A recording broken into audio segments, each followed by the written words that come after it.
നമസ്കാരം. നമസ്കാരം. മലയാളി വാർത്ത ഇൻസൈഡിലേക്ക് സ്വാഗതം. Thank you. പിണറായി വിജയൻ ഏറെക്കുറെ പോകും എന്നുറപ്പായി. എക്സിറ്റ് പോളുകളൊക്കെ പിണറായിക്കും LDFനും എതിരാണ്. ഇപ്പോഴിതാ നമ്മൾ സെക്രട്ടേറിയറ്റിനുള്ളിൽ ചില വിചിത്ര രീതികൾ കാണുന്നു. ഒട്ടനവധി ഉദ്യോഗസ്ഥർ, പ്രത്യേകിച്ച് IAS ഉദ്യോഗസ്ഥർ, IPS ഉദ്യോഗസ്ഥരൊക്കെ സർക്കാരിനെതിരെ മുഖം തിരിച്ചു നിൽക്കുന്നു എന്ന് മാത്രമല്ല, പലതും വിളിച്ചു പറയുന്നു. രാജാവ് നഗ്നനാണ് എന്ന് പറയാൻ അവർ ആർജവം കാട്ടുന്നു. പൊതുമരാമത്ത് വകുപ്പിലടക്കം നടന്ന അഴിമതികളെക്കുറിച്ച് ഇക്കഴിഞ്ഞ ദിവസം ബിജു പ്രഭാകർ ചില പരാമർശങ്ങൾ നടത്തി. മറുവശത്ത് ഡോക്ടർ B. അശോക് IAS അതിശക്തമായ ഭാഷയിലാണ് പിണറായി വിജയൻ എന്ന മുഖ്യമന്ത്രിയെ വിമർശിക്കുന്നത്. ഈ ഉദ്യോഗസ്ഥർക്കൊക്കെ എന്താണ് ഇപ്പോൾ സംഭവിച്ചിരിക്കുന്നത്? ഇതൊക്കെ ഒരു UDF സർക്കാർ വരും എന്ന പ്രതീക്ഷയിലാണോ, അതോ ഇതുവരെ സഹിച്ച് ഒടുവിൽ എല്ലാം ഒരു പൊട്ടിത്തെറിയിൽ എത്തി നിൽക്കുന്ന കാഴ്ചയാണോ? ഈ പിണറായി വിജയൻ്റെ ഗവൺമെൻറ് എന്ന് പറഞ്ഞ ഒരു കമാൻഡ് ആൻഡ് കൺട്രോൾ സ്ട്രക്ചറായിരുന്നു. ഈ കമാൻഡ് ആൻഡ് കൺട്രോൾ സ്ട്രക്ചർ എന്ന് പറഞ്ഞാൽ മുഖ്യമന്ത്രിയുടെ കൂടെ കുറച്ച് പേരുണ്ട് പുള്ളിയുടെ ടീമിൽ. എല്ലാ മന്ത്രിമാരുടെയും സെക്രട്ടറിമാരെ പാർട്ടി എന്ന് കൊടുത്തു. ഉദാഹരണത്തിന് ആരോഗ്യമന്ത്രിയുടെ സെക്രട്ടറി, ഇവരെല്ലാവരും പിണറായി വിജയനോടാണ് ലോയൽറ്റി. അപ്പോൾ ഈ കമാൻഡ് ആൻഡ് കൺട്രോൾ സ്ട്രക്ചർ ആയതുകൊണ്ട് ഇല്ല പ്രഷർ കുക്കർ മാതിരി ഇരിക്കുമായിരുന്ന ആൾക്കാർ. എന്ന് വെച്ചാൽ ഇറ്റ് ഈസ് ഈ അദ്ദേഹത്തോട് ഈ മാക്യുവെല്ലി പറയുന്നുണ്ട്, ഈ ഭരണാധികാരിയോട് ഉള്ള ഇഷ്ടത്തെക്കാട്ടിൽ ഭരണാധികാരിയുള്ള ഭയമാണ്. അതൊരു ഓൾഡ് മോഡലാണ്. അപ്പം എല്ലാവർക്കും പിണറായി വിജയൻ വരുന്നു എന്ന് പറഞ്ഞാൽ ഇഷ്ടം എന്നുള്ളതിനെക്കാട്ടിൽ കൂടുതൽ ഭയമാണ്. ഇതിൻ്റെ നേരെ എതിരായിരുന്നു നായനാർ. നായനാരിൻ്റെ അടുത്ത് ചെന്നാൽ നായനാരുടെ ഇഷ്ടം തോന്നും. നായനാർ വിമർശിക്കുമ്പോൾ ഒട്ടും അദ്ദേഹം പറയും വിമർശിച്ചോളൂ എന്ന് പറയും. എടോ എന്നല്ലേ എല്ലാവരും വിളിക്കുന്നത്. അദ്ദേഹത്തിനൊരു ഇൻഫോർമാലിറ്റിയും പവർ വലിയ സീരിയസ് ആയിട്ട് ദേ ഡോണ്ട് വിയർ പവർ. എന്നുവെച്ചാൽ ഈ അധികാരം ഏറ്റവും കുറച്ച് നിങ്ങൾ ഉപയോഗിക്കുമ്പോഴാണ് നിങ്ങളുടെ അധികാരം സസ്റ്റൈനബിൾ ആകുന്നത്. പിണറായി വിജയൻ്റെ ഒരു കാര്യം എന്ന് പറഞ്ഞാൽ കമാൻഡ് ആൻഡ് കൺട്രോൾ സ്ട്രക്ചറായിരുന്നു. തമാശയ്ക്കാണ് എങ്കിൽ പോലും ഇപ്പോൾ സോഷ്യൽ മീഡിയയിലൊക്കെ ഒരു ചർച്ചയുണ്ട്. നമ്മൾ തോറ്റു എന്ന് ആരെ ഈ പിണറായി വിജയനെ ഒന്ന് പറഞ്ഞ് മനസ്സിലാക്കും എന്നാണ് ജനങ്ങൾ ചോദിക്കുന്നത്. ഭയമാണ്. അപ്പം ഭയം ആയതുകൊണ്ട് തന്നെ ഈ ഭയം ഉള്ളൊരിടത്ത് കാരണം ഫിൽറ്റേർഡ് ഫീഡ്ബാക്കാണ് ചെയ്യുന്നത്. പിണറായി വിജയനോട് ഇവർ പറയുന്നത് what he wants to hear. പുള്ളിക്ക് ചില മേജർ പ്രോജക്റ്റുകളുണ്ട്, അത് പറയും. നല്ല എഫിഷ്യൻ്റ് ആൻഡ് എഫക്റ്റീവായിട്ട് കാര്യങ്ങൾ പറഞ്ഞു. പുള്ളി അങ്ങോട്ട് പറഞ്ഞു കഴിഞ്ഞാൽ ക്യാബിനറ്റിൽ പോലും ചർച്ചയില്ല. ക്യാബിനറ്റിൽ സംസാരിക്കുന്ന എത്ര മന്ത്രിമാരുണ്ട്? കഴിഞ്ഞ പ്രാവശ്യം ക്യാബിനറ്റിൽ സംസാരിച്ചുകൊണ്ടിരുന്ന 2 പേരുണ്ടായിരുന്നു, മേഴ്സിക്കുട്ടി അമ്മയും സുനിൽകുമാറും. സംസാരിക്കുമായിരുന്നു. ഇവരെ 3 പേരെയും ആദ്യത്തെ ടേമിൽ തോമസ് ഐസക്കും ഇദ്ദേഹം തമ്മിൽ സംസാരിക്കത്തില്ലായിരുന്നു. അത് കഴിഞ്ഞിട്ട് അദ്ദേഹം കാണിച്ചത് എന്താണ്?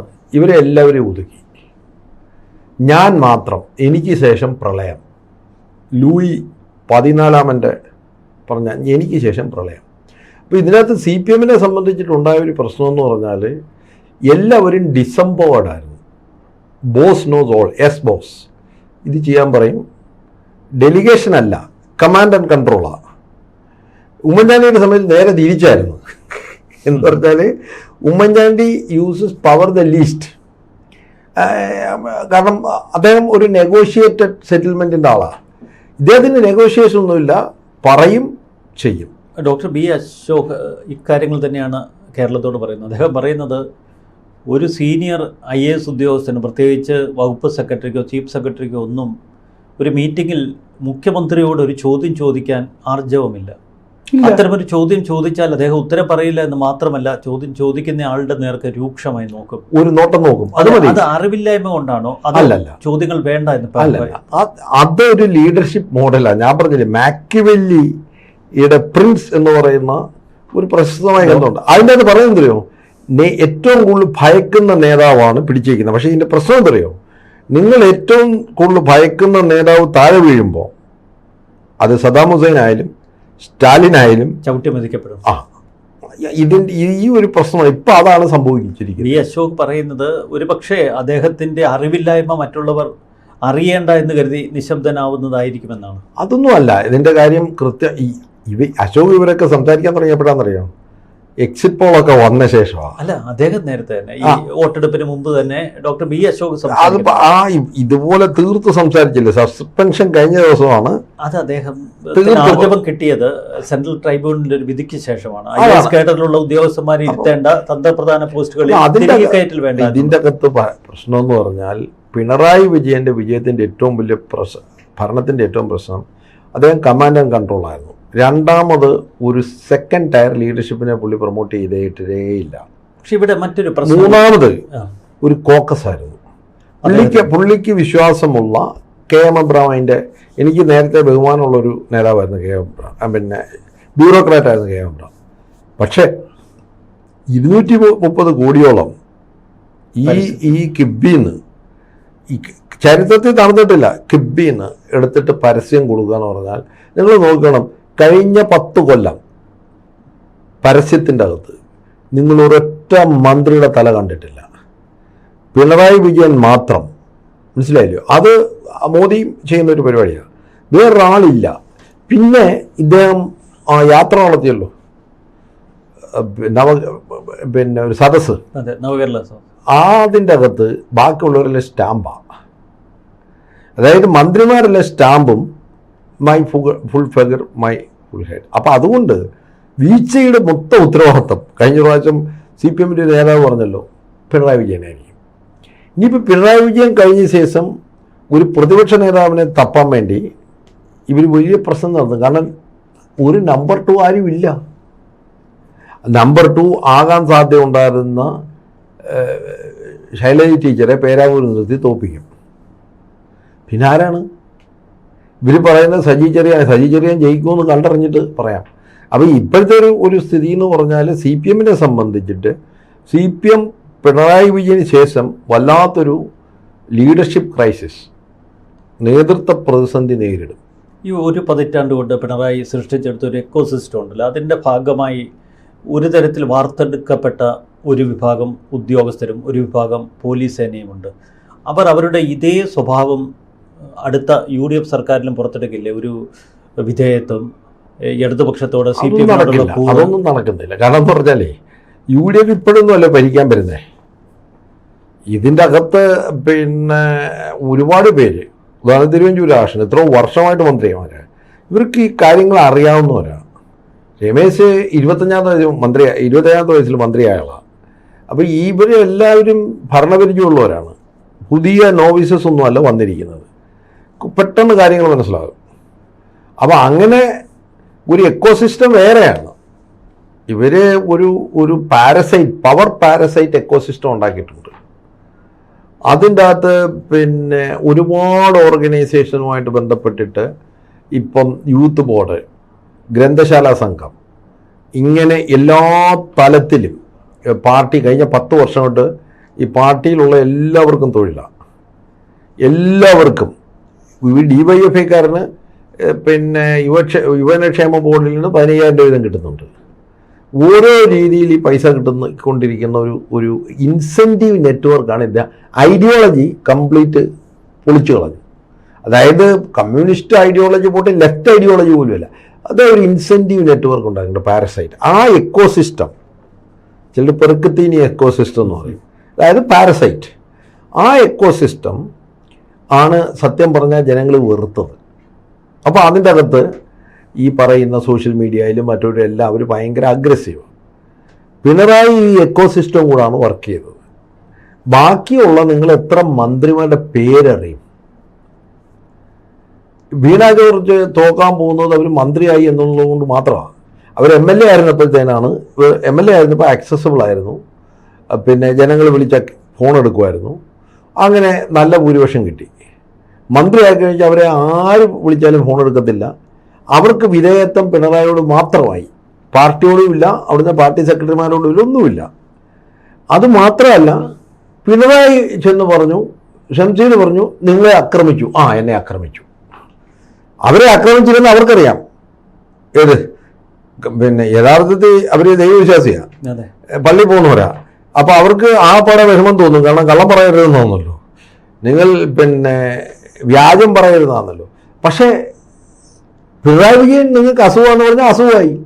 അല്ല, ഈ വീണ ജോർജിൻ്റെ ഭർത്താവ് എനിക്ക് പരിചയമുള്ള എൻ്റെ ഒരു സുഹൃത്തിനോട് സ്വകാര്യമായൊരു സംഭാഷണത്തിൽ പറഞ്ഞു, പിറ്റേന്ന് രാവിലെ 4 മണിക്ക് ആശുപത്രിയിൽ നിന്ന് അവർ ഇന്നോവയിൽ യാത്ര തിരിച്ചിരുന്നു. അതിനൊരു കാരണം അദ്ദേഹം പറഞ്ഞത്, ആ ആശുപത്രിയിൽ തുടർന്ന് കിടന്നാൽ ഏതെങ്കിലും തരത്തിൽ അപകടപ്പെടുത്തുമോ എന്നൊരു പേടിയുണ്ടായിരുന്നു CPM. കാരണം കണ്ണൂരാണ്, CPM ആണ്. ആ തെരഞ്ഞെടുപ്പിന് മുമ്പ് എന്തെങ്കിലും അതെ, അവിടെ വെച്ച് വീണ ജോർജിന് ഒരു അപായം സംഭവിച്ചാൽ അത് LDF അനുകൂലമാകും. അതുകൊണ്ട് എന്ത് സംഭവിക്കാമെന്ന ഭയം ഇവരിൽ പിടികൂടിയത് കൊണ്ടാണ് ഭർത്താവ് മുൻകൈയെടുത്ത് രാവിലെ ഇന്നോവ അറേഞ്ച് ചെയ്ത് ആശുപത്രിയിൽ നിന്ന് രക്ഷപ്പെട്ടത്. അപ്പോൾ ഇതിൻ്റെ പ്രശ്നം എന്ന് പറഞ്ഞാൽ മന്ത്രിമാർക്കെല്ലാം ലോയൽറ്റി പാർട്ടിയോടല്ല, ബാക്കി ജനങ്ങളോടല്ല. ഈ command and control, the boss is always right. അപ്പോൾ ഈ തെരഞ്ഞെടുപ്പിൻ്റെ ഈ പാർട്ടിയുടെ പ്രതിസന്ധിയുടെ പ്രധാന കാരണം പിണറായി വിജയൻ്റെ ഈ command and control and rule by fear, ഭയപ്പെടുത്തി ഭരിക്കുക. ഇവിടെ ഒരു സംശയം ചോദിച്ചോട്ടെ. നമുക്ക് ഈ പിണറായി വിജയൻ എന്ന ഒരു ഏകാധിപതി, സർവ്വ സൈന്യാധിപൻ അല്ലെങ്കിൽ ഏകഛത്രാധിപതി എന്ന് പല വിശേഷണങ്ങളുണ്ട്. അദ്ദേഹം വീണാൽ തോൽവി ഒരു വലിയ പതനമാണല്ലോ. ആ പതനം എങ്ങനെയാവും മറ്റുള്ളവർ ഉൾക്കൊള്ളുക അല്ലെങ്കിൽ ആഘോഷിക്കുക? പിണറായി എങ്ങനെ അവർ റീപ്ലേസ് ചെയ്യും? ഈ പാർട്ടിയിൽ എന്തായിരിക്കും വരുന്ന മാറ്റം? അല്ല, പിണറായിയുടെ ഇപ്പോഴത്തെ പ്രായം അനുസരിച്ച് അദ്ദേഹം പതിയെ റിട്ടയർ ആകുന്ന അവസ്ഥയുള്ളൂ. പ്രതിപക്ഷ നേതാവായിട്ട് വരില്ല, വരുമെന്ന് തോന്നുന്നില്ല. പക്ഷെ ഒരു കാരണം അധികാരപ്പെട്ടൊഴിയാൻ അത്ര പെട്ടെന്ന് മനസ്സിലാവും. അല്ല, പക്ഷേ ഈ ഒരു സാഹചര്യത്തിൽ CPM-നെ സംബന്ധിച്ചിട്ട് കാശുള്ള പാർട്ടിയാണ്. ഇറ്റ്സ് നോട്ട് ഇപ്പോഴും CPM-ന് ഭയങ്കര ഇൻഫ്രാസ്ട്രക്ചർ ഒരുപാടുണ്ട്. ഇന്ന് കേരളത്തിലെ ഏറ്റവും കൂടുതൽ പാർട്ടി ഓഫീസുകളും, ഞാൻ ഒരിക്കൽ ഇവിടെ പറഞ്ഞു, ഇതിൻ്റെ പതനം എന്ന് പറഞ്ഞാൽ നിങ്ങൾ എഴുതി വെച്ചോ, ഇത് ഈ പിണറായി വിജയൻ്റെ പതനം തുടങ്ങിയപ്പോഴാണെന്നറിയോ? പുള്ളി കുറച്ചൊക്കെ ഇതായിട്ട് ചെയ്യുന്നത്, ഈ ഒരു 12 നില കെട്ടിടം പറഞ്ഞല്ലോ, 10 നില, അതിൻ്റെ മേളിൽ ഈ പറഞ്ഞ പോലെ എന്താ പറയുക, നിയോൺ ബൾബിൽ അരിവഴിച്ചിട്ട് കയറുക. അതെന്ന് പറഞ്ഞാൽ ഒരു ക്യാപിറ്റലിസ്റ്റ് എൻ്റർപ്രൈസാണ്. അത് CPM എന്ന് പറയുന്ന പോലെ അടിസ്ഥാന തലത്തിൽ നിന്നൊരു പാർട്ടിക്ക് ഇതുപോലെ വലിയൊരു ബിൽഡിങ്, വലിയൊരു സെറ്റപ്പ് ഉണ്ടാക്കുക എന്ന് പറഞ്ഞാൽ ആ ഇൻഫ്രാസ്ട്രക്ചർ കൊണ്ട് കണ്ടന്റ് ഇല്ല. നിങ്ങളിപ്പോൾ വലിയൊരു ഹോസ്പിറ്റൽ ഉണ്ടാക്കി, ഈ എന്താ പറയുക, കിഫ്ബിയുടെ എല്ലായിടത്തും ബിൽഡിങ് പോണതു, പക്ഷെ ആ ഹോസ്പിറ്റലിൽ ബെഡില്ല, ഡോക്ടർമാരില്ല, മറ്റൊന്നുമില്ല. പിന്നെ ആ ഹോസ്പിറ്റലിലെ കാര്യം എന്താണ്? നിങ്ങളൊരു 10 നില കെട്ടിടം എയർ കണ്ടീഷനായിട്ട് പണിത് വെച്ചു. അന്ന് തൊട്ട് നിങ്ങൾ നോക്കണം, കഴിഞ്ഞ ഒരു വർഷം, അശോക് പറഞ്ഞ സത്യമാണ്, ഈ കഴിഞ്ഞ 2024 പിന്നെ പാർലമെൻറ്റ് ഇലക്ഷൻ കഴിഞ്ഞ് ഈ 2019 വർക്ക് ചെയ്തു. അദ്ദേഹം വളരെ ഒരു അഗ്രസീവ് ക്യാമ്പയിനിലേക്ക് പോയി. ഈ അഗ്രസീവ് ക്യാമ്പയിൻ്റെ അത് കഴിഞ്ഞിട്ടാണ് ഈ ബിൽഡിംഗ് ഒക്കെ പണിതത്. ഈ അഗ്രസീവ് ക്യാമ്പയിൻ്റെ അടുത്ത് അദ്ദേഹം ഭയങ്കരമായ പിണറായി വിജയൻ്റെ കാലത്താണ് പിന്നെ കൈരളിക്ക് ബിൽഡിങ് വന്നത്, ദേശാഭിമാനിയുടെ ബിൽഡിങ്. ഇന്ന് തിരുവനന്തപുരത്ത് ഏത് പാർട്ടിക്കാണ് ഉള്ളത്? ഒരു പാർട്ടിക്കും ഇല്ല, BJP പോലും ഇല്ല. ഈ പിന്നെ പഴയ AKG സെൻറ്റർ കിട്ടി. അപ്പോൾ AKG സെൻറ്റർ ഉള്ളപ്പോൾ തന്നെ ഏറ്റവും വലിയ ബിൽഡിങ് അവിടെയായിരുന്നു. ഇപ്പോൾ ഈ പുതിയ സാധനം ഉണ്ടല്ലോ, ഇതെല്ലാം കൂടെ ആയപ്പോൾ ഇൻഫ്രാസ്ട്രക്ചർ എല്ലാം പുള്ളി ഉണ്ടാക്കി, പക്ഷെ കണ്ടന്റ് ഇല്ല. പിന്നത്തെ ഒരു പ്രശ്നം എന്ന് പറഞ്ഞാൽ, ഏറ്റവും വലിയൊരു പ്രശ്നം അദ്ദേഹത്തിന് വന്നത് ഈ ആവോള അയ്യപ്പ സംഗമം ഉണ്ടല്ലോ, അവിടെ വെച്ച് തന്നെയാണ് ചീറ്റാൻ തുടങ്ങിയത്. അതായത് എന്തുകൊണ്ട് പിന്നെ ന്യൂനപക്ഷങ്ങൾക്ക് ഇദ്ദേഹത്തിലുള്ള വിശ്വാസം പോയി? യോഗി ആദിത്യനാഥിനെ, UP-യിലെ മുഖ്യമന്ത്രിയെ, കേരളത്തിൽ അദ്ദേഹം ഒരിക്കലും ശബരിമല സന്ദർശിച്ചിട്ട് പോലും ഇല്ലാത്ത ആളാണ്. അദ്ദേഹത്തെ വിളിക്കുന്നു, അദ്ദേഹത്തിന് വരാൻ സാധിക്കാത്തതുകൊണ്ട് അദ്ദേഹം ഒരു മംഗളപത്രം അയച്ചു കൊടുക്കുന്നു. അത് വായിച്ചാരാ? അത് വായിച്ചത് വാസവൻ. അപ്പം ഇരിക്കുന്ന ആരാ? മുഖ്യമന്ത്രി. ഈ ജനങ്ങളൊന്നും മണ്ടന്മാരല്ല. അപ്പോൾ എന്താണ് വളരെ കൃത്യമായിട്ട് ചെയ്തത്? കഴിഞ്ഞ പ്രാവശ്യം 2021 പൗരത്വ ബില്ല് വെച്ചിട്ട് വലിയ പ്രശ്നമുണ്ടായി. അത് കഴിഞ്ഞ് ഗാസയിൽ പ്രശ്നം ഉണ്ടാക്കുക, പാലസ്തീൻ ഐക്യദാർഢ്യം, ഇതൊക്കെ ചെയ്തിട്ടും 24 തോറ്റുപോയി. 24 തോറ്റുപോയപ്പോൾ എന്നാ വിചാരിച്ചു? നമ്മുടെ ഇന്ന് വോട്ടങ്ങ് പോയി. പിന്നെ ഹിന്ദു കാർഡ് കളിക്കാൻ തുടങ്ങി. ആ ഹിന്ദു കാർഡ് കളിച്ചതിൻ്റെ ഭാഗമായിട്ടാണ് ഇത് യോഗിയെ കൊണ്ടുവന്നത്. അവസാനം ഒറ്റാനുള്ളത് പോവുകയും ചെയ്തു, ഇപ്പുറത്തുള്ള കിട്ടിയില്ല. ഉത്തരത്തിലിരിക്കുന്ന എടുക്കാനും ഒക്കത്തില്ല, കക്ഷത്തിലിരിക്കുന്ന സാധനം പോവുകയും ചെയ്തു. ഈ പരിപാടി തുടങ്ങിയിട്ട് കഴിഞ്ഞ 2024 തൊട്ട് 23 പിന്നെ പച്ചക്കളങ്ങൾ പറയാൻ തുടങ്ങി, ഇരുട്ടിൽ നിന്ന് വെളിച്ചത്തിലേക്ക്. പിന്നെ പുള്ളി പറയുന്നത് എന്താണ്, നമ്മൾ ഇവിടുത്തെ ആൾക്കാർ എന്താണ്, ഇവിടുത്തെ ആരോഗ്യരംഗം അമേരിക്കയിലേക്കാട്ടിൽ ഭേദമാണ്. ഇന്നൊക്കെ ഒരു PR പറയുമ്പോഴും ഒരു എക്സാജറേറ്റ് എന്ന് പറയുമ്പോൾ തള്ളുന്നതിനൊരു മര്യാദ വേണ്ടേ? തള്ളുന്നതിനൊരു മര്യാദ വേണ്ടേ? റോഡുകളൊക്കെ അമേരിക്കൻ, റോഡുകളെല്ലാം അമേരിക്ക കൂടെ ഇതേ കൂടെ പോകുന്നത് നമുക്കറിയില്ല. അത് മാത്രമല്ല, ഇവിടുത്തെ ആരോഗ്യരംഗം അമേരിക്കൻ കമ്പനികൾ ഏറ്റെടുത്തു. ആൾക്കാർക്ക് അമേരിക്കയിൽ, കാരണം ബ്ലാക്ക് സ്റ്റോൺ ഇവിടുത്തെ പ്രധാന ആസ്റ്ററും കിംസും എല്ലാം അമേരിക്കൻ ഇൻവെസ്റ്റ്മെന്റ് കമ്പനി ഏറ്റെടുത്തു. ഇദ്ദേഹം അതിനെക്കുറിച്ച് എന്തൊരു അനങ്ങോ ഒന്നും അനങ്ങിയില്ല. അത് കഴിഞ്ഞിട്ട് പറയുന്നത് ഇവിടുത്തെ ആരോഗ്യരംഗം എന്താ ചെയ്ത അവസാനം, ഇത് ജനത്തിന് മനസ്സിലായില്ലയോ? കിബിയിൽ കുറേ പൈസ കൊടുത്തിട്ട് കെട്ടിടങ്ങളെല്ലാം ഉണ്ടാക്കി. കെട്ടിടങ്ങളെല്ലാം പണി തീരുന്നതിന് മുമ്പ് ഫ്രണ്ടിൽ പെയിന്റ് അടിച്ചിട്ട് ഉദ്ഘാടനം ചെയ്തു. ഈ കെട്ടിടങ്ങളിലൊന്നും ഫർണിച്ചർ പോലും ഇല്ല. എന്നിട്ട് ഞങ്ങൾ ആരോഗ്യരംഗം മെച്ചപ്പെടുത്തി. ഡേറ്റ എന്താ കാണിക്കുന്നത്? കേരളത്തിൽ 30% പേരാ പോകുന്നത്. ഈ 30% പോകുന്നവർക്ക് മിക്കവാറും അടുത്ത് മരുന്ന് കിട്ടിയില്ല. ഓപ്പറേഷന് എൻ്റെ ഒരു സുഹൃത്ത് ഈയിടയ്ക്ക് ഇപ്പോൾ തെരഞ്ഞെടുപ്പിന് മുമ്പ് അപകടത്തിൽപ്പെട്ട് വന്ന് ഓർത്തോപീഡിക് സർജറി നടത്താൻ വേണ്ടി ഞാൻ അവിടെ വിളിച്ചു ചോദിച്ചാൽ പറഞ്ഞു പെട്ടെന്ന് സർജറി ചെയ്യുന്ന സാധനങ്ങളെല്ലാം മേടിച്ചോണം. അപ്പോൾ ഇങ്ങനെ ജനങ്ങൾ ഇതൊക്കെ കാണുന്നുകൊണ്ടിരിക്കുക. അന്നേരം എന്നിട്ടാണ് പറയുന്നത് അമേരിക്കൻ. പിന്നെ വേറൊരു അടിയടിച്ചത്, നമുക്ക് തോന്നുന്നു കേരളത്തിലെ വിദ്യാഭ്യാസം സ്മാർട്ടാണ്, ലോകോത്തരമാണ്. എല്ലാ സ്മാർട്ട് ബോർഡ്, സ്മാർട്ട് കാർഡ്. കേരളത്തിൽ ഇന്ന് കോളേജുകളിൽ 40% പിന്നെ സീറ്റുകൾ എംറ്റിയാണ്. ഈ പോസ്റ്റ് ഗ്രാജുവേറ്റിന് അപ്ലൈ ചെയ്യാൻ കുട്ടികളില്ല. എന്നിട്ടാണ് പറയുന്നത് കേരളത്തിലെ വിദ്യാഭ്യാസം ലോകോത്തരമാണ്. അല്ല, അത് തന്നെയാണ് നമുക്ക് ഭരണം പൂർണ്ണ പരാജയമാണ്. അതുകൊണ്ട് തന്നെ ജനങ്ങൾ ഈ സർക്കാരിനെ തിരസ്കരിച്ചു. തിരസ്കരിക്കപ്പെട്ട ഈ സർക്കാരും CPM-ഉമാണ് ഇപ്പോൾ കേരളത്തിന് മുന്നിൽ നിൽക്കുന്നത്. ഇവിടെ പിണറായി വിജയന്റെ ഇനിയുള്ള നാളുകൾ എങ്ങനെയായിരിക്കും? പിണറായി വിജയനെ സംബന്ധിച്ചിട്ട് അദ്ദേഹം പതിയെ റിട്ടയർ ആകും. കാരണം 81 വയസ്സായി. ശാരീരികമായിട്ട് പറയുന്ന പോലെ ഓടി നടക്കാനൊക്കെ ഇല്ല. CPM നേരിടുന്ന പ്രധാന പ്രശ്നം എന്ന് പറഞ്ഞാൽ അവരുടെ മന്ത്രിമാരിൽ ഭൂരിപക്ഷവും തോറ്റുപോകും. ജയിക്കാൻ പോകുന്ന 2-3 മന്ത്രിമാർ CPI-യിൽ നിന്നായിരിക്കും. CPM-ന്റെ പ്രധാന ആളുകളെല്ലാം തോറ്റുപോകും. അപ്പം CPM-നെ സംബന്ധിച്ചിട്ട് ആരാണ് പ്രതിപക്ഷ നേതാവ്, ഇദ്ദേഹം പ്രതിപക്ഷ നേതാവെന്ന് എനിക്ക് തോന്നുന്നില്ല. കാരണം ഇദ്ദേഹത്തിൻ്റെ ഒരു മാൻഡേറ്റ് ആയിരുന്നല്ലോ. 2021 ചോദിച്ചപ്പം എന്താ ക്യാപ്റ്റൻ ആയിരുന്നു. ഇപ്പം ക്യാപ്റ്റനൊന്നും എന്തായാലും അടിച്ചില്ല. എന്തായാലും CPM ഒരു നേതൃത്വ പ്രതിസന്ധിയെ നേരിടാൻ പോകും. MP ഗോവിന്ദൻ ഇപ്പോൾ നിൽക്കുന്നത് പിണറായിയുടെ ഒരു ആശ്രിതൻ എന്ന മട്ടിലാണ്. അത്രേ ഉള്ളൂ. കൊടിയേരി ഉണ്ടായിരുന്നെങ്കിൽ കൊടിയേരി സബ്സ്റ്റൻസ് ഉള്ള നേതാവായിരുന്നു, നയചാതുര്യമുള്ളൊരു നേതാവായിരുന്നു, ഒരു ഫ്യൂച്ചർ മുഖ്യമന്ത്രിയാണ്. ഗോവിന്ദൻ മാഷ് എന്ന് പറഞ്ഞാൽ ഇദ്ദേഹത്തിൻ്റെ പിന്നെ എന്താ പറഞ്ഞ ഒരു സബ്സിഡിയറി നേതാവെന്നേ ഉള്ളൂ, ഒരു ആശ്രിതൻ. അല്ലാതെ അദ്ദേഹത്തിൻ്റെ മാസ് ബേസോ ഇവർക്ക് ആർക്കും ഒന്നുമില്ല.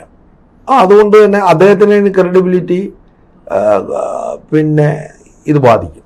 UDF ഭരിക്കുന്നു, മറുവശത്ത് പ്രതിപക്ഷത്ത് ഇപ്പോൾ CPM ഉൾപ്പെടുന്ന LDF ഉണ്ട്, BJP ഉൾപ്പെടുന്ന NDA മുന്നണിയുമുണ്ട്. കാലാന്തരത്തിൽ LDF മുന്നണിയാണോ ദുർബലപ്പെടാൻ പോകുന്നത്, അതോ UDF ആണോ? ഇവിടെ NDA മുന്നണിയുടെ ഒരു വളർച്ച നമ്മൾ കാണേണ്ടി വരുമോ? എൻ്റെ അഭിപ്രായത്തിൽ LDF മുന്നണി ശക്തമാകണം. കാരണം കേരളത്തിൻ്റെ ഒരു കാലാവസ്ഥയിൽ ബംഗാൾ പോലെ ആകരുത്.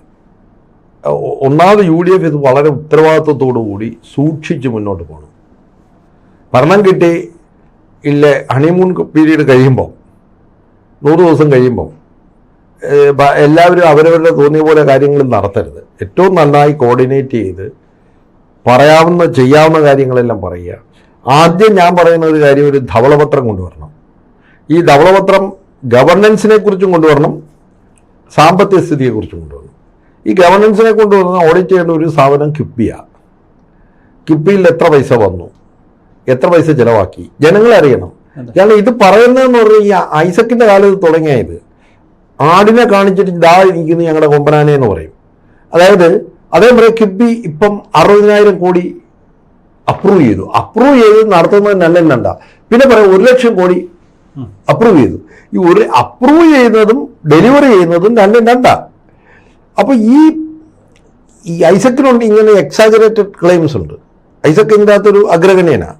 കുറച്ച് ഫാക്ട്സും ഫിഗേഴ്സും ഒക്കെ എടുത്തിട്ട് പുള്ളി പറഞ്ഞ പോലെ ഇസ്ലാമിക് ബാങ്ക് ഉണ്ടാക്കി, പിന്നെ എന്താ പറഞ്ഞ, പിന്നെ എന്താ പിന്നെ മറ്റേ ഈ കിഫ്ബിയൊക്കെ ഐസക്കിനെ കൊണ്ട് ഒരു ആണ്. പക്ഷെ ഐസക്കിന്റെ കയ്യിൽ നിന്നൊക്കെ പോയി.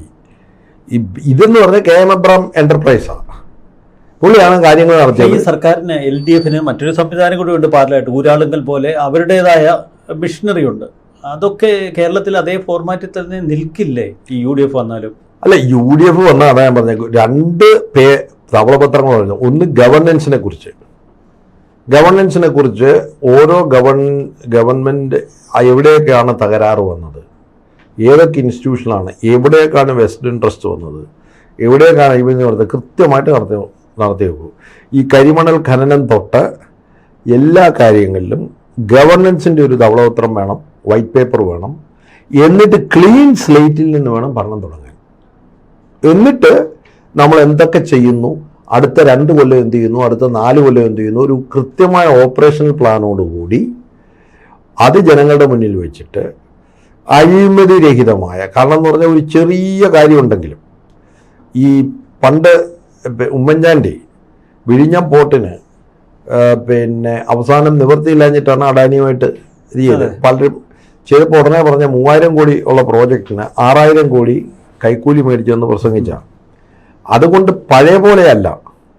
അതുകൊണ്ട് പിന്നെ UDF വളരെ എന്താണ് സൂക്ഷിച്ച് ആണ് മുന്നോട്ട് പോകേണ്ടത്. നമുക്ക് കൂടിയ ഭൂരിപക്ഷം ആണെങ്കിൽ പ്രത്യേകിച്ചും. കാരണം ഇടതുപക്ഷം അല്ലെങ്കിൽ ഇടതുപക്ഷം എന്ന് പറഞ്ഞൊരു പക്ഷമില്ല ഇപ്പോൾ.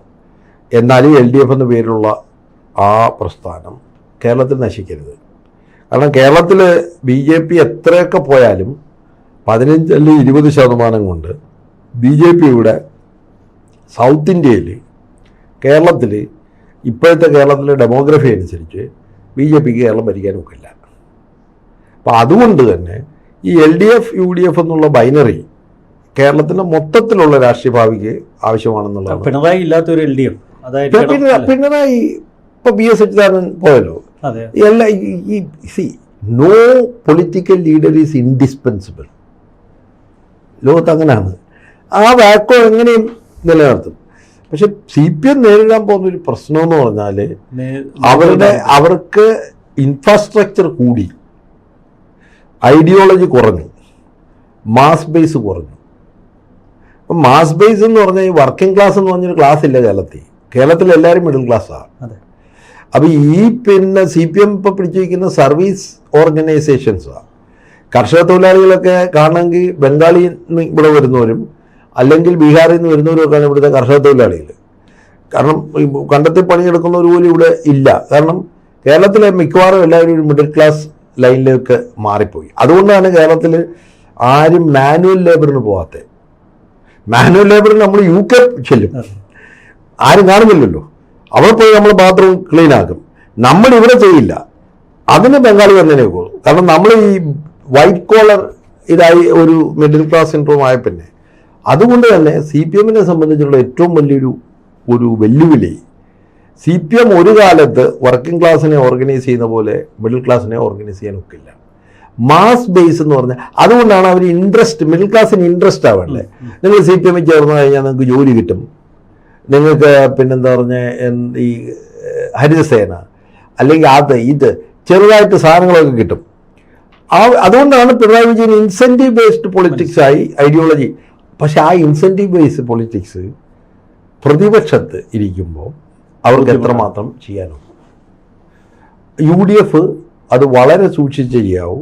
UDF ഒരു കാരണവശാലും എൻ്റെ അഭിപ്രായത്തിൽ ഈ ഇൻസെൻറ്റീവ് ബേസ്ഡ് പൊളിറ്റിക്കൽ എന്താ പറഞ്ഞ ഈ ഒരു പവർ പാരസൈറ്റുകൾ ഉണ്ടാക്കരുത്.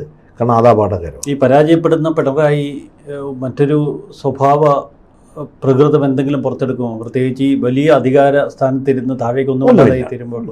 കാരണം എന്ന് പറഞ്ഞാൽ അത് BS അച്യുതാനന്ദൻ അങ്ങനെ പോയില്ലേ. ഉമ്മൻചാണ്ടിക്ക് അധികാരമില്ലാതെ. ഉമ്മൻചാണ്ടിയും BS അച്യുതാനന്ദനും അല്ല പിണറായി. ഒന്നുമില്ല. 80 ഏതാളായാലും ഒരു 80 വയസ്സ് കഴിയുമ്പോൾ അധികാരം നഷ്ടപ്പെടുന്നവരുടെ കൂടെ നിൽക്കുന്നവരൊക്കെ അങ്ങ് അകന്നു പോകും. ഒറ്റപ്പെടൽ അല്ല പുള്ളി ഇനിയിപ്പോൾ എന്ന് പറഞ്ഞാൽ പുള്ളിക്ക് പോളിറ്റ് ബ്യൂറോയിൽ ഇരിക്കാൻ നോക്കില്ല. തൊഴിൽ ബ്യൂറോയിൽ ന്യായമായിട്ട് പുള്ളി റിട്ടയർ ചെയ്യണം. 75 വയസ്സ് വരെയുള്ള ഉള്ളൂ. അപ്പോൾ അദ്ദേഹത്തിൻ്റെ റിട്ടയർമെന്റ്, അദ്ദേഹത്തിന് ഒരു എക്സെപ്ഷൻ കൊടുത്തത് എന്താണ്? മുഖ്യമന്ത്രി ആകുന്നുണ്ട്. CPM-ന്റെ നിയമം അനുസരിച്ചിട്ട് 75 വയസ്സ് കഴിയുമ്പം പിന്നെ എല്ലാവരും റിട്ടയർ ചെയ്യണമെന്ന്. അപ്പോൾ അതുകൊണ്ടാണല്ലോ ജി സുധാകരനെയൊക്കെ മാറ്റിയത്. ചോദ്യം ചെയ്യുന്നവരെല്ലാം മാറ്റി, മേഴ്സിക്കുട്ടിയമ്മയെ മാറ്റി, സുനിൽകുമാറിന് രണ്ടാമതൊരു അവസരം പോലും കൊടുത്തില്ല ഇപ്പം മത്സരിക്കാൻ. അപ്പോൾ പക്ഷെ ഇനി അദ്ദേഹം ഈ അധികാരം സമയത്ത് പവർ കൺട്രോൾ പിന്നെ ചെയ്യുന്ന IAS ഓഫീസർമാരെ നോക്കിയോ, അധികാരം കഴിഞ്ഞാൽ ആരും അവരെ മൈൻഡ് ചെയ്തില്ല. അതേസമയത്ത് അധികാര സമയത്ത് വളരെ ബെനവലൻ്റായിട്ട് എന്നവരെ ചോദിച്ചു, ഈ അധികാരം ഇല്ലാത്തപ്പോഴും അവരൊരു സ്നേഹം തോന്നും. ഇനി ആരും തിരിഞ്ഞു നോക്കില്ല പിണറായി വിജയനെ. തിരിഞ്ഞു നോക്കാതിരിക്കുന്നുമില്ല. അദ്ദേഹം കേരളം 10 വർഷം ഭരിച്ച, ഞാൻ പറഞ്ഞല്ലേ, respect must be given where it is due. നമുക്ക് രാഷ്ട്രീയ അഭിപ്രായ വ്യത്യാസങ്ങളുണ്ടാകും. എനിക്ക് പിണറായി വിജയൻ എന്നുള്ള വ്യക്തിയോടല്ല, പക്ഷെ മറ്റുള്ളവരുടെ കടക്ക് പുറത്ത് പറഞ്ഞ് ധാർഷ്ട്യ മുഖഭാവത്തിൽ ഒളിപ്പിച്ച ഒരു ഏകാധിപത്യ ശൈലി, അപ്പോൾ അത് കമാൻഡ് ആൻഡ് കൺട്രോൾ ആണ്. ആ അടയാളത്തിന്റെ വീഴ്ച പിന്നീട് ഒരുപാട് ആദരവ് നേടിയെടുക്കാനുള്ള ഒരു അവസരം കിട്ടും. അതല്ലേ, ഈ ഉയരം കൂടുന്തോറും വീഴ്ചയ്ക്ക് ആഘാതം കൂടും. അത്രയേ ഉള്ളൂ പ്രശ്നം. 10 വർഷം ഇവിടെ കേരളത്തിൻ്റെ ചരിത്രത്തിൽ ഈ 5 വർഷത്തിൽ ആരും ഒരുമിച്ച് ഭരിക്കത്തില്ല. കേരളത്തിൻ്റെ ഏറ്റവും നല്ല ഗുണം അതാണ്. ഈ 5 വർഷം കഴിഞ്ഞിട്ട് ഒരേ ആൾ ഭരിച്ചാലുണ്ടല്ലോ, അപ്പോൾ അത് ബംഗാളിൽ നേരെ തിരിച്ചാ, പിന്നെ തമിഴ്നാട്ടിൽ നേരെ തിരിച്ചാ. കേരളത്തിൽ സത്യം പറഞ്ഞാൽ ഇപ്പോഴും മറ്റ് സ്ഥലങ്ങളെക്കാട്ടി അഴിമതി കുറഞ്ഞതിൻ്റെ ഒരു കാര്യമുണ്ടല്ലോ, ഉള്ളിലൊരു ഭയമുണ്ട്. 5 വർഷം കഴിഞ്ഞ് അപ്പോൾ ഈ 10 വർഷത്തെ ബാക്ക്ലോഗ് ഉണ്ട്. അതുകൊണ്ടാണ് ഞാൻ പറഞ്ഞത്, UDF ആദ്യം ചെയ്യേണ്ടത് ഒരു മാസത്തിനുള്ളിൽ വളരെ ഒരു എക്സ്പേർട്ട് ഗ്രൂപ്പുകളെ വെച്ചിട്ട് വൈറ്റ് പേപ്പർ ഓൺ എക്കോണമി, കാരണം നമുക്കറിയില്ല എന്താണെന്ന്. വൈറ്റ് പേപ്പർ ഓൺ ഗവർണൻസ് എന്ന് പറഞ്ഞാൽ എല്ലാ ഇൻസ്റ്റിറ്റ്യൂഷനെയും നോക്കണം. തീർച്ചയായിട്ടും അത് ഇല്ലെങ്കിൽ അപകടം. അതുകൊണ്ട് എൻ്റെ ഒരു കാഴ്ചപ്പാടെന്ന് പറഞ്ഞാൽ LDF-നെ ഇമിറ്റേറ്റ് ചെയ്യാൻ പാടില്ല ഒരു കാരണവശാലും. ഈ പറഞ്ഞ ഇതിൻ്റെ അകത്ത് ആ ഒരു എന്താ പറഞ്ഞേ, ഈ അധികാരം വരുമ്പോൾ അവതാരങ്ങൾ അടുക്കും. വെസ്റ്റ് ഇൻട്രസ്റ്റ് ആയിട്ടുള്ളവർ പെട്ടെന്ന് എടുക്കും. അതായത് ഇതുവരെ ഇടതുപക്ഷത്തിന് സ്തുതി പാടിക്കൊണ്ടിരുന്ന ചിലരുണ്ട്, ചില ജേർണലിസ്റ്റുകൾ, ചില ഈ തിരുവനന്തപുരത്തെ കക്ഷികൾ, അല്ലാതെ ഇവർ പെതുക്കെ എന്താണ് ഇവിടങ്ങളിൽ കൂടും. എന്നിട്ട് പതുക്കെ ഭരണത്തിൻ്റെ അകത്ത് കൂടി ഇൻട്രസ്റ്റ് പലതും ഉണ്ടാക്കാൻ പോകും. അത് വലിയ അപകടം ചെയ്യും. കോൺഗ്രസ്സിന് പലപ്പോഴും പ്രശ്നം, രണ്ടാമത് ഞാൻ കോൺഗ്രസ്സിനകത്തോട് പറയുന്നത്, ഈ ഭരണം വരുമ്പം ഈ 10 കൊല്ലം പാർട്ടിയുടെ കൂടെ നിന്നവരുണ്ട്, പാർട്ടിക്ക് വേണ്ടി പ്രവർത്തിച്ചവരുണ്ട്, പാർട്ടിക്ക് വേണ്ടി 1500 കേസുള്ളവരുണ്ട്. അന്നേരം വരുമ്പം മച്ചമ്പിയെയും അളിയൻ്റെ മക്കളെയും കയറ്റരുത്. കാരണം പാർട്ടി, കോൺഗ്രസ് എന്ന് പറഞ്ഞാൽ കോൺഗ്രസ് പാർട്ടിയാണ്, നേതാക്കന്മാരൊന്നുമല്ല. ഈ തെരഞ്ഞെടുപ്പിന് കോൺഗ്രസ് UDF ജയിച്ചെങ്കിൽ നമ്മൾ ആരോടാണ് നന്ദി പറയേണ്ടതെന്നറിയോ? വാർഡ് പ്രസിഡന്റുമാരോടും മണ്ഡലം പ്രസിഡന്റുമാരോടും ബൂത്ത് പ്രസിഡന്റുമാരോടാണ്. എനിക്കറിയാം, ഞാൻ അവിടെ വീട് കയറിയത് ഞങ്ങളുടെ നാട്ടിലെ ബൂത്ത് പ്രസിഡന്റുമാരും വാർഡ് പ്രസിഡന്റുമാരുമായ സാധാരണക്കാരാണ്. അവർക്ക് ഒരു കാര്യം ഇതിൻ്റെ അകത്ത് കിട്ടുന്നില്ല. യഥാർത്ഥത്തിൽ നേതാക്കന്മാർ ഓരോരുത്തർ പറയും ഞാൻ കാരണമാണ്. അങ്ങനെയൊന്നുമല്ല. ലക്ഷക്കണക്കിന് സാധാരണ കോൺഗ്രസ്സുകാർ വീടുകളിൽ കയറിയതാണ്. ഞാനിപ്രാവശ്യം കഴിഞ്ഞ പ്രാവശ്യം ഞാൻ ഇവിടെ KPCC-യിലായിരുന്നു വർക്ക് ചെയ്തത്, നിങ്ങൾക്കറിയാം. ഈ പ്രാവശ്യം ഞാൻ ഈ എന്താ പറഞ്ഞത് ഗ്രാസ് റൂട്ടിലായും കൊണ്ട് ഈ പ്രാവശ്യം ഞാൻ ഒരു 100-150 വീട് കയറി. ഞാൻ പിന്നെ അടൂർ മാത്രമല്ല, ചെങ്ങന്നൂർ കയറി, റാന്നിയിൽ കയറി, പലയിടത്ത് കയറി. അപ്പം ഞാനവിടെ ചെല്ലുമ്പോഴുണ്ടല്ലോ, അവിടുത്തെ മണ്ഡലം പ്രസിഡന്റുമാർ, അവരെയാണ് നമ്മൾ, ഇത് അവരുടെ വിജയമാണ്. അതുപോലെ മുസ്ലിം ലീഗും കേരളം എല്ലാവരും ഒരുമിച്ച് പ്രവർത്തിച്ചത് കൊണ്ട് എന്ന് വെച്ചാൽ ഇത് പലപ്പോഴും നമ്മൾ ഈ വിജയം റെഡ്യൂസ് ചെയ്യുന്നത് ഞാൻ കാരണമാണ് വിജയിച്ചത്. ഒന്നുമില്ല.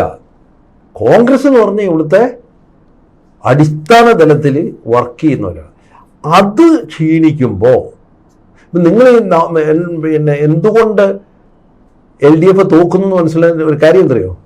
കുടുംബസംഘം വിളിക്കുമ്പോൾ തന്നെ 5 പേര് 10 പേര്. അതേസമയത്ത് ഞങ്ങൾ പഞ്ചായത്ത് ഇലക്ഷന് മുമ്പ് കുടുംബസംഘം വിളിച്ചു. ഞാൻ എല്ലായിടത്തും പോയി. 100 പേര് 150 പേര്, മനസ്സിലായി? അപ്പം തന്നെ നമുക്കറിയാം ഗ്രാസ് റൂട്ടിൽ എന്താ സംഭവിക്കുന്നതെന്ന്. ഇപ്രാവശ്യം ജനങ്ങളാണ് ഇറങ്ങി വോട്ട് ചെയ്തത്. ആ ജനങ്ങളോടുള്ള ബഹുമാനം നേതാക്കന്മാർക്കുണ്ടായിരിക്കണം. നമുക്ക് ഭരണം ഉണ്ടാകുമ്പം ആദ്യം നമ്മൾ വിശ്വസിക്കേണ്ടതും ബഹുമാനിക്കേണ്ടതും കോൺഗ്രസിൻ്റെയും UDFിൻ്റെയും എല്ലാ പാർട്ടികളുടെയും അടിസ്ഥാന പ്രവർത്തകരും ഇവിടുത്തെ ജനങ്ങളോടുള്ള. അല്ലെങ്കിൽ ഇതുപോലെ ആയിരിക്കും. ഇപ്പം സെലിബ്രേറ്റ് ചെയ്യപ്പെടുന്ന പലരും ഒരു ഹണിമൂൺ പീരീഡ് കഴിഞ്ഞ് ഈ പഴയ പോലെ. അപ്പം it should not be business as usual. എനിക്ക് UDFിനോടും പറയാനുള്ളത്, we should not never do governance business as usual. തീർച്ചയായും. വളരെ നന്ദി.